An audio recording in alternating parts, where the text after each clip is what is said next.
and welcome back to another episode of the Cardboard Herald, my chance to talk with creative gamers and game creators. And now, joining me all the way from the UK, I have Tom Young of Nomad Games. Welcome to the show. Hey, thanks for having me, Jack. Yeah, well, you guys have just released the digital adaptation of Fury of Dracula. What's the response been so far? The response has been really good. Like, it's our most successful launch in the history of Nomad so far, which has been amazing. Like, we've released quite a few games over the last 6 years, and we were hoping that Fury of Dracula would do well, but it's surpassed our expectations. The response has been amazing.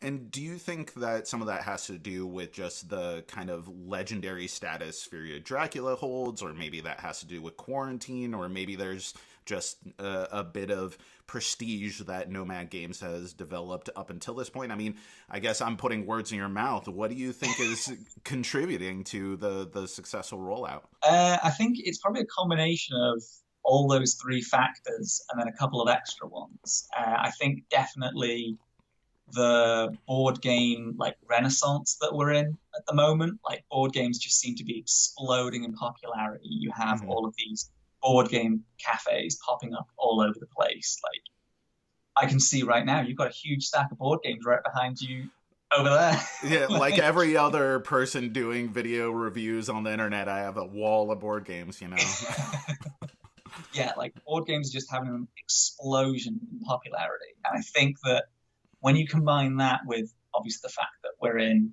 a pandemic, you can't just get your friends around at the moment and all play a board game. I think digital board games are sort of filling in that gap at the moment, which is obviously really nice for us because we specialize in taking board games from the tabletop to the desktop. Well, you mentioned that the company, you guys have released several games over the last 6 years. Now, How long have you been at Nomad? So I've been there just over a year now. I think it's coming up on 1 year, 6 months, something like that. So been there long enough to see Fury of Dracula from start to release. But yeah, I've been there long enough to get to grips with what the company's all about. It's a really nice company. Like, I've never worked for somewhere where we've had such a small team. There's only about 20 of us total, but it's really, really nice. All based there in the UK? Yep, we are all based in this tiny little office in the British countryside with nothing else around it. Like, there's a pub across the road. That's about it. Hey, that's kind of an ideal bunker situation right now. But that's cool that you mentioned that you have been around to see the inception of this digital version of Fury of Dracula, because that's one of the things that's most interesting to me, because this game has had such a legendary status in the tabletop gaming community for years now. I mean, the original version came out ages ago. It might as well be an ancient board game by modern terms. And then, of course, you had the initial Fantasy Flight release of 2nd edition, and then you had the much anticipated 3rd edition after all sorts of licensing issues between Fantasy Flight and Games Workshop, and then now it's with WizKids as far as the physical product. How did your company get involved in the digital version of this, something that has had so much licensing red tape on it throughout the history of the physical product? Honestly, I think that's primarily down to how good of a relationship we have with the folks at Games Workshop. Because our first title at Nomad was Talisman, which is another old Games Workshop property. And over the years, they've been really happy with what we've done with Talisman. Like, we already had a pretty good relationship with them before taking on Talisman, and that just solidified it even further. So when we were looking at, we finished Mystic Vale, which is the game that we worked on before Fury of Dracula, we're now looking at what other board game do we want to take. Games Workshop, we talked to them, and they were like, look, we've got Fury of Dracula. We trust you. We're more than happy for you to work on this. And then it was just a bit of back and forth to work out exactly how that would work. But at the end of the day, throughout the whole process, we've been talking to them, getting feedback from them, making sure that whatever we're doing is fine with them because we know what they want. And I think that's what they understood going into the process, because they know that we've talked through so much talisman stuff with them. They're like, okay, Nomad Games, you know what we need and what we want to review, what we don't want to review. The process is going to be fairly smooth. I think we can trust you with this. Man, that's fascinating. I could spend all day talking about the opaque nature of Games Workshop. I mean, they have a mythic status of their own as a company. I mean, they've been so foundational in so many aspects of this hobby, but in a lot of ways they are not nearly as accessible as many of the other modern tabletop gaming giants that have kind of transcended in the last several years. I mean, honestly, I think it does help actually with us being in the UK, because I know that we've had multiple trips to their offices here in the UK. And if you're a Warhammer fan, like the displays and stuff that they have on there, it's just insane. They have to check your painting skills before they even let you get in the door. Yep. So with the adaptation itself, there are so many different levels of interpreting a physical board game into a digital form. You can have something that's really straightforward to something that is essentially like a full-fledged video game in and of itself. What were some of the goalposts that Nomad had in developing this, as far as what you wanted the final product to really feel like? Yeah, I mean, for us, the key thing that we identified really early on is that what players cared about most when it came to an adaptation of Fury of Dracula was it being a one-to-one recreation of the board game. Mm-hmm. Like, they were fine with us doing all these other things, but the main thing that they cared about was, I want the board game that I know, I want that to be exactly recreated digitally. So we knew that's what we had to hone in on. We could add things like, obviously, you don't have a soundtrack when you're playing a physical board game. Right. So we can do with that whatever we want. But in terms of the actual core game itself, we knew that was almost like holy ground for Fury of Dracula fans. Like, we couldn't say, oh, well, because this is the digital version, we've decided to do things slightly differently. They didn't want that.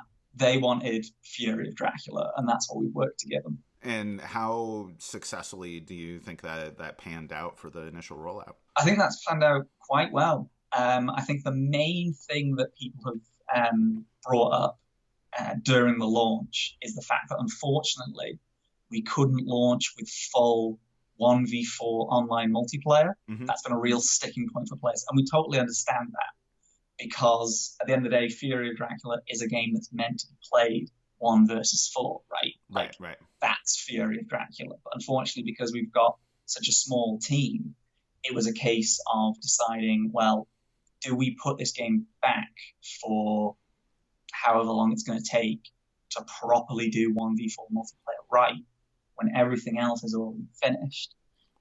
So we've been very clear with the community, explaining, look, we know this is what you expect from Fury of Dracula. It's not quite there, but it is going to be. So anytime we've picked up on something like that, we've identified it and gone, okay, this is something that's going to cause people to ask why. Let's get ahead of that and give them the answer as soon as possible.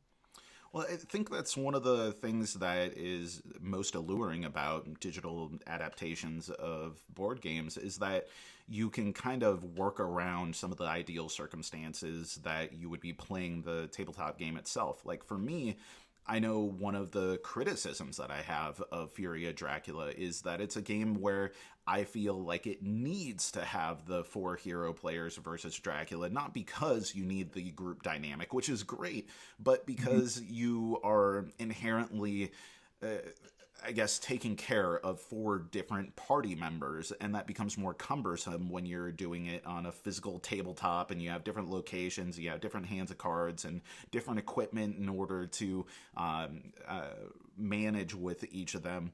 And in a digital platform, that's not nearly as difficult to manage. You can have the conveniences of cyberspace to take care of Yeah, everything. exactly. Like you can click on the different character portraits as you're playing and be like, oh, okay, I can see these are the items that these hunters have.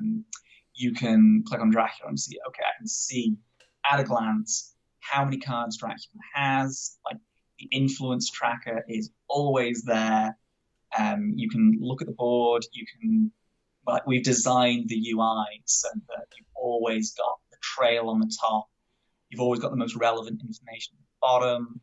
It's a lot easier to see at a glance what's happening because, like you said, when you've got the actual physical board game, like, sure, there's something that you'll never be able to recreate when you're playing digitally, right? Because having all those different pieces, having cards, like, it adds something that we know that we can't recreate, but we're not trying to recreate that part of it. We're trying to offer like an easier experience. We're trying to say, okay, well, sure, that adds something, but it's also kind of a bit of faff. Like if we can take that away, that's a benefit to the end user. Well, speaking of user interface, one of the things about tabletop games is if you need some sort of convenience for the player, you just make a physical product to take care of that. And there's a lot of elegance and, considerations in the design and development of, that physical UI. But what are some of the things that need to be taken into consideration from a digital perspective that the layman, such as myself, who primarily plays tabletop games, doesn't know a lick about design and development of anything digital? What are some of the particularly challenging things about translating this physical game into a digital version? Especially with Fury of Dracula, this is something that came up a lot, was conveying when cards are revealed and when they're not revealed. So there's certain cards that only get revealed once, and there's certain cards that will stay revealed for a certain amount of time. Totally. And say you're sitting there and you're playing the physical game against your mate Steve, who's playing Dracula, and he shows you one particular card, and in the game rules, he's only meant to show you that at that particular time, right? And that's fine. And then it gets like 2 minutes past, and you're like, hang on, what was that card that you showed me? He can just go, oh, I realize you've forgotten. Here's the card that I showed you. That's totally fine. Digital version, that goes against the rules. So not allowed to do that. Yeah. So making sure that that information is clearly conveyed, and also trying to account for, how long should the player be able to see this in order to make sure that they are aware of the impact that it'll have on the game, because it's a real feel bad moment for the player when they go, oh, if only I'd remembered that he'd revealed that card 2 turns ago, I would have done something completely differently. This introduces a whole new layer that I never even considered, and that's like, you can take screenshots of things when playing a digital version. Is that, betraying the trust of the table? Like you have games like, say, Small World, where all money exchanges are done above board. Everyone can see how much money that you're generating, but then you flip it face down, so you can't just ask someone, how much money do you currently have? If you had been counting throughout the game, then okay, well, you can know exactly what they had. But you get into much grayer territory when you start jotting down notes. Like if I held up a notebook and I was like, okay, so here I've been keeping track of every single dollar that you've been spending.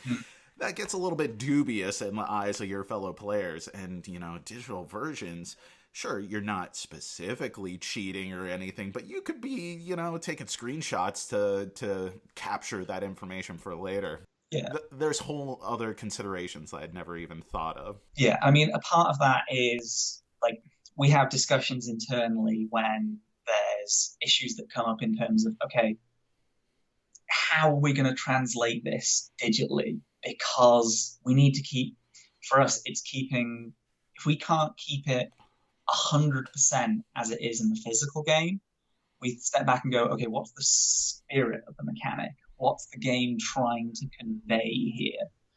And I think that there's certain things that come up digitally that you have to hand off to the player and say, look, if you're playing a 5-player local game of Fury of Dracula, you're all going off the same screen. There's not really any way around that. We're going to have to trust you. And if the Dracula player can't be trusted, there's only so much we can do as digital developers to be like we can't force the Dracula player out of the room, right? we can't say the Dracula player needs to leave the room, but there's ways that we can make it so that during different players' turns, they're only shown enough information to be able to take their turn. They're not necessarily shown information that will be relevant to other players because it's not relevant for them at that time. And then we go, okay, well, what's the worst case scenario if the Dracula player is suddenly like, oh, hang on, I need to turn around and have a look at the screen for some random reason. Break out into a separate Discord channel, and then you can just have your chat there. Mm-hmm. You mentioned music earlier, that you have a little bit of leeway in how you interpret that. What was Nomad's approach to commissioning music for this? Do you guys have internal musicians, digital musicians who are putting this together? Do you contract someone? Do you have people that you go to for all your games? I know nothing about this.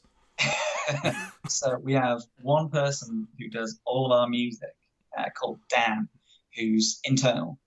So he does all the music for us as a company. So he's the only person making all of our music, which is quite a lot of boosts. That's quite a big job to fill. But luckily for us, he does a really good job because he has got loads of experience. I think he studied music theory at university. And anytime we come to him with a new game, it's part of the process. If we start developing a new digital board game, okay, well, we'll bring the board game down, show him what the game's like, and then he'll go off and look at themes, look at what the game's trying to capture. So, for example, with Fury of Dracula, he looked at a lot of, obviously, Hammer horror, because it's an old Dracula board game. If you're tapping into a old feeling horror, Hammer horror is where you want to be. But he also looked at a lot of Sherlock Holmes media. Right. Because it's the Victorian times, it's a mystery. When you start combining those different themes, you can start properly crafting something that fits the game entirely. And like I said, that's all Dan's wheelhouse. He composes it, he plays it out on piano first, so that he can come up with a rough theme for the game, and then obviously adds more layers, properly composes it. It's a very long process, but we think that by the time that whole process is completed, we then end up with something that really, really fits the game. For Fury of Dracula, we're offering the soundtrack as a separate purchase on Steam that you can grab completely separately, because we know for a fact that with our previous board games, people have taken our digital soundtracks and then used them while they're playing the physical game, because they're like, well, this is literally designed to go with this board game. Right. If we want some soundtrack, if you want some backing track for our game night, you literally couldn't get anything better. Well, talk to me when you get it pressed on vinyl. That's the hit thing for all these different indie video game, companies to do. So I still want the Sonic Adventure 2 vinyl. That's my top tier, because I'm just it's so cheesy, it's so good. Yeah, but at the same time, it works so well for board games. I can't tell you the number of games that have been perfectly suited by the Hollow Knight soundtrack. Having it right behind my gaming table works awesome. Now, what about market research, or just kind of observing other games that are being done by other companies? How much do you pay attention to, other releases. For example, Root. Direwolf just released the Root adaptation. I got grilled in my review because I used adaptation instead of adaptation. and by far, most people were really pleased with the review, but the only negative response I got was, "How dare you say adaptation?" I was like, I review board games, not English. Come on, Yeah. man. But how much do you pay attention to other games that are coming out in this landscape? Do you, as a company, play these games and say, can we take into account some of the innovations that they've done? How much do you care about competition?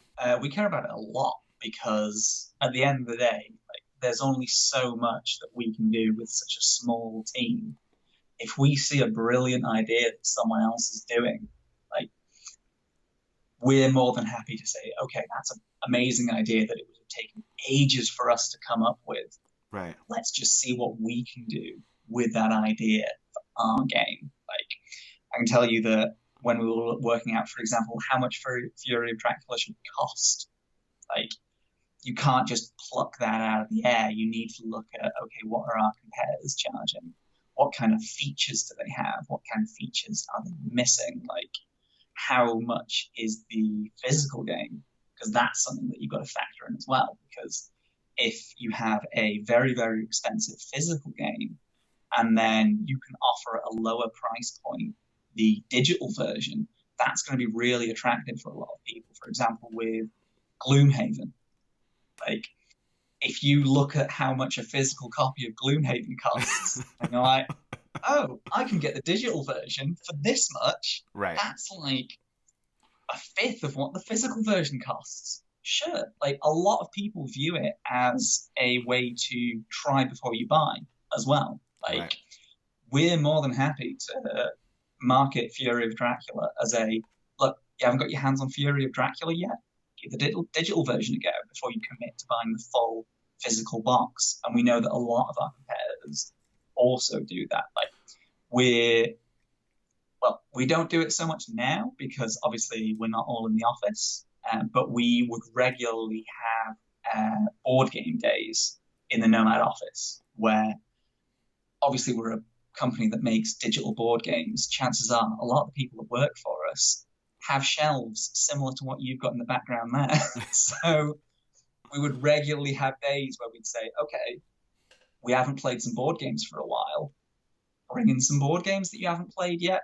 And we'd all sit down and we'd have multiple games going on at the same time, because then we can see what is currently big in board games. We can see what mechanics work. We can start thinking about, oh, how would we do this digitally?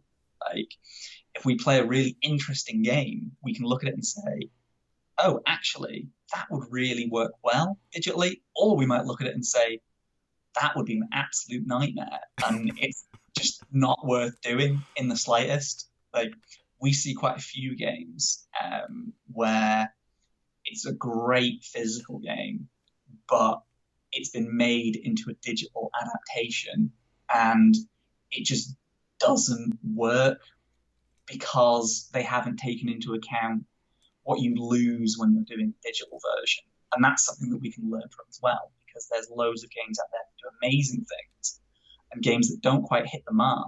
But in some ways, those games that don't quite hit the mark are more valuable to us than the runaway successes like Root and Wingspan. I was looking at the reviews on the Steam page for Fury of Dracula, and one thing that popped out to me was someone was saying that this was a great way of learning the game. They had a physical copy of Fury of Dracula, and they're like, man, this is a daunting thing, and actually playing this kind of answered some of my questions about how to play this game.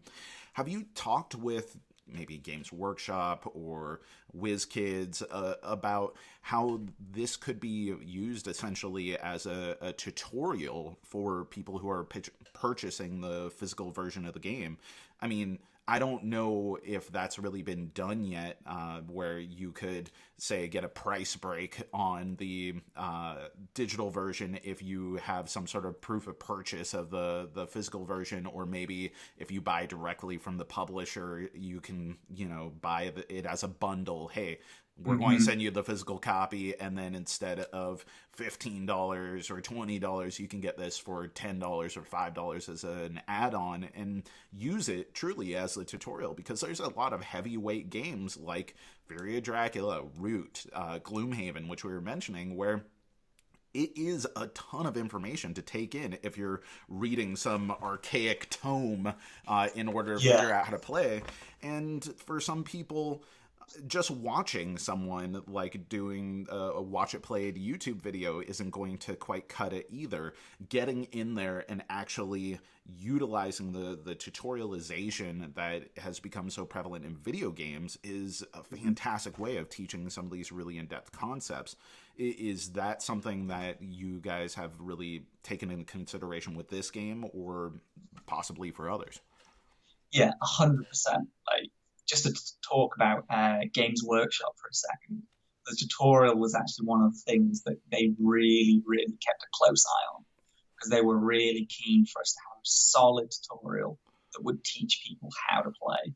That was one of their like major stigmas. They were like, okay, well, we're fine if you take some liberties with this, but we want to keep a close eye on the tutorial because we want that to be spot on, because they know that it's a complicated game, and they know that they want people to be able to, like you say, use the digital version as a tutorial, then go on to purchase the physical game. And something that we really take into account with tutorials is what we've found through looking at other video games, not necessarily just digital adaptations, other video games in general, is that there tends to be two kinds of tutorials. There's the tutorial where the game is telling you what to do, and there's a tutorial where the game is asking you to do things.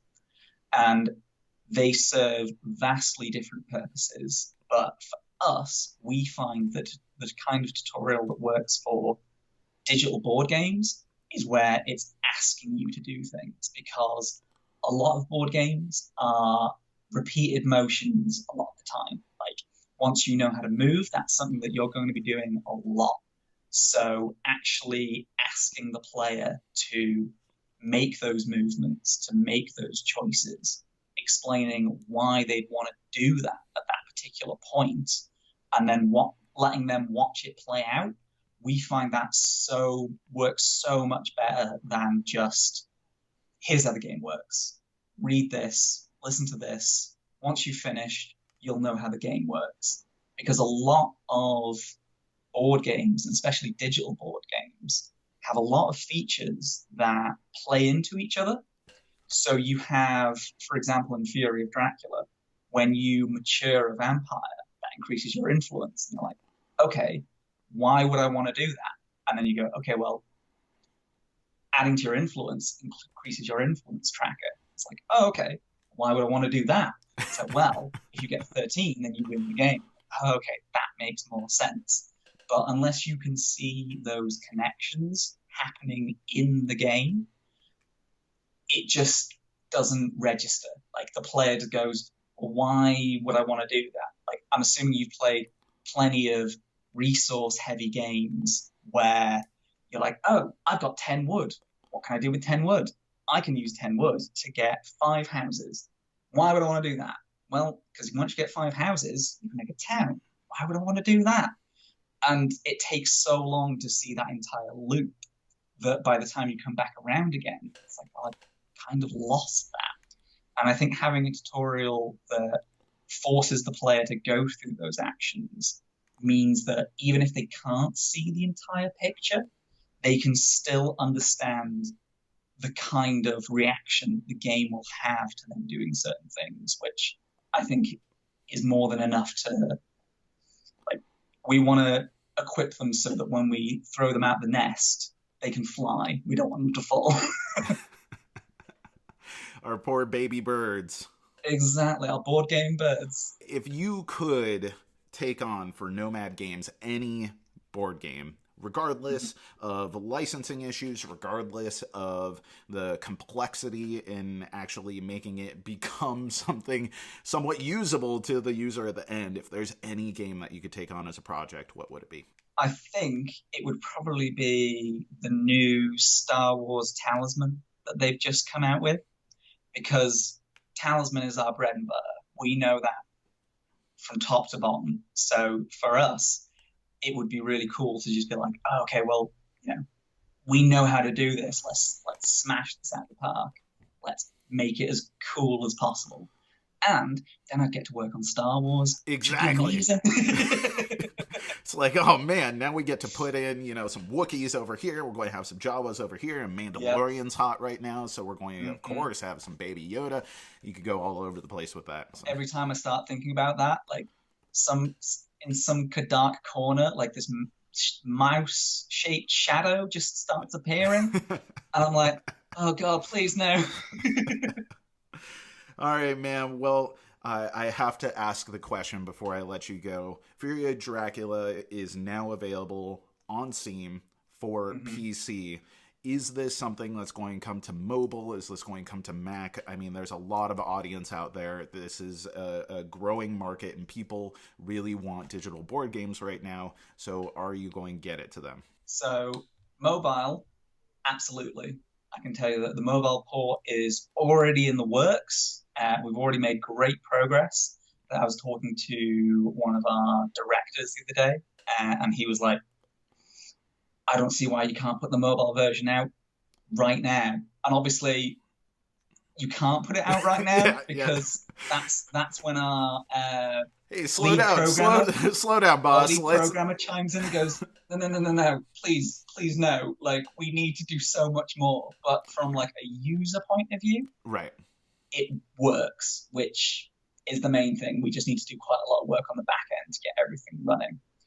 When it comes to Mac, I can tell you now, as the person that keeps an eye on social medias, keeps an eye on Reddit, our Discord, we have seen quite a good demand for a Mac version. And we're only a very small company. Like I said, there's only about 20 of us. So we can have a look at how much, like, it's all about how much effort versus how much we're going to get out of it at the end of it. Like, that's the hard business side of it. And if we can look at it and say, okay, well, it'll take this many months to make a Mac version, how much money do we expect to make from a Mac version? And if that math works out, that's the Mac version. Like, we'll start working on it.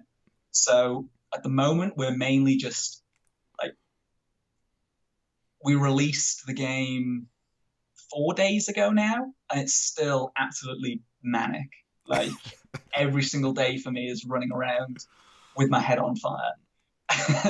But once that starts to calm down, we can definitely have a proper in-depth look at how much demand there actually is for a Mac version, how well it would do, because obviously we can see what the install base is like, we can see what the pickup rate for the PC version was based on Steam wish lists, all that kind of information. And if the maths works out, Mac version's happening. Well, I'm so glad that you guys are doing the work, you're doing the research. I think that digital board games are just going to grow and grow. Even once we're on the other side of a global pandemic, I think just having more options to play and more reasons to play these, whether they are the try before you buy, the tutorialization, whatever it is, I'm so glad that you and your team are working on this. It's been an absolute pleasure to talk with you, Tom, and I look forward to, I guess, Star Wars Talisman down the road when we can talk again. Please. Just as long as that mouse stops haunting my dreams, we can do it. Thanks for coming on, Tom. Thanks for having me. If you enjoyed this video, we have all kinds of other reviews, interviews, and recommendations via writing, podcast, and video here on our channel and website, cardboardherald.com. Our content is audience supported, so if you want to show your support, please visit our Patreon. Thank you so much for watching. This has been the Cardboard Herald.